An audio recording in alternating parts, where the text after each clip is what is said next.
जनूबी सूडान धुरिन इरसा जो कंट्रोल वफ़ाक़ हवाले करण वारी तैयारियुनि खे सिंध सुकाइण जी साज़िश करार ॾेई छॾियो। क़ौम परस्त धुरिन तरफ़ां कढियल जदोजहद जो ऐलान। SUP सदर सैयद ज़ैन शाह, डॉक्टर कादिर मक्सी, अयास लतीफ़ पलीचो, सफ़दर अब्बासी, सरदार रहीम ऐं ॿियनि सां राब्ता। 10 सेप्टेम्बर ते अहम कचाणी कोठाणी ते इत्तिफ़ाक़ मुस्तक़बिल जी हिकमत अमली जोड़ण जो ऐलान कयो वेंदो। अॻवाननि जो चवणु आहे त अॻी सिंध खे हिसे खां घटि पाणी मिली रहियो आहे। इरसा जो कंट्रोल वफ़ाक़ हवाले करण सां सिंध जूं ज़मीनूं बंजर बणिजी वेंदियूं। पाणी जे सौदे लाइ थींदड़ कोशिशुनि खे क़बूल न कयो वेंदो। सिंध जे माण्हुनि खे इरसा एक्ट ख़िलाफ़ मैदान में अचणु घुरिजे।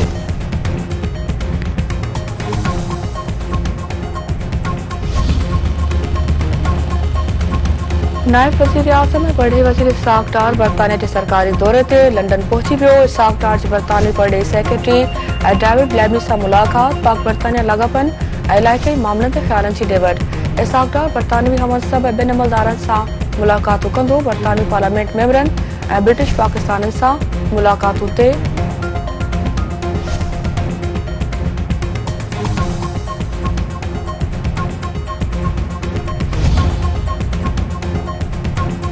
DGISPR मंझंदि 2:15 वॻे अहम प्रेस कॉन्फ्रेंस कंदो।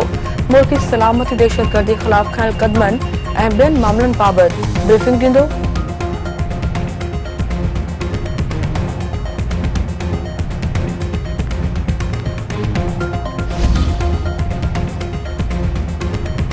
कराची जे इलाइक़े कोरंगी में एंटी ह्यूमन ट्रैफिकिंग सर्कल जी कार्रवाई। 8 वरहनि खां घुर्बल इश्तिहारी जवाबदार गिरफ़्तार। FIA तर्जुमान जो चवणु आहे त जवाबदार ग़ुलाम मोहम्मद इंसानी स्मगलिंग जे किरियल ॾोह में मुलविस आहे। जवाबदार ॻरी रक़म एवज़ पंहिंजे पासपोर्ट ते मुसाफ़िर खे परॾे उमाइण जी कोशिश कई हुई।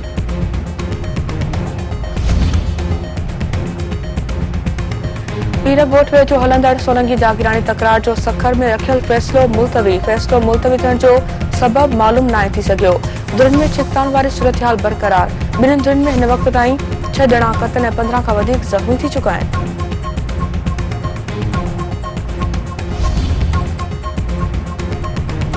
सखर जे इलाइक़े मिलिट्री रोड वटां मेडिकल स्टोर तां फुर जी कोशिश कंदड़ 2 पोरू मुबैना पुलिस मुक़ाबले में मारिजी विया।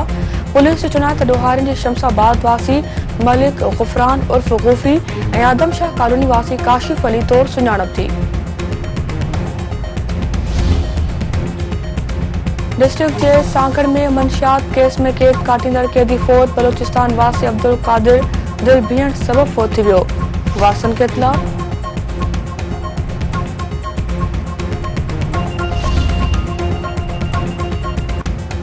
ग़ज़ा में इसराइली फोर्सेस जो बेगुनाह फ़लस्तीनी ते बरबरे जो सिलसिलो जारी। गुज़िरियल 24 कलाकनि दौरान वधीक 42 फ़लस्तीनी शहीद, 107 ज़ख़्मी। अरब मीडिया जो चवणु आहे त शहीदनि जो मजमूई अंग 40,861 थी वियो। 94,398 ज़ख़्मी। इसराइली मीडिया यरकुमालिन जी आज़ादी बाबति इम्कानी मुआदे खे तबाह करण जी ज़िम्मेवार इसराइली वज़ीर आज़म नेतन्याहू खे करार ॾेई छॾियो। स्विट्ज़रलैंड जी हुकूमत हमास ते पाबंदी बाबति क़ानूनी मसवदे जी मंज़ूरी ॾेई छॾी।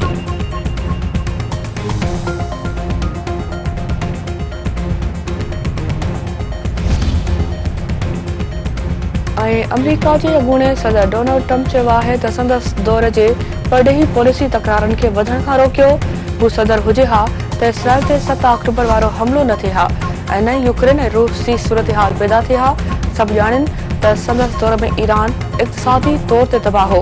उन वक़्तु दहशतगर्दी न थियण जो कारण सख़्त बॉर्डर पॉलिसी हुई।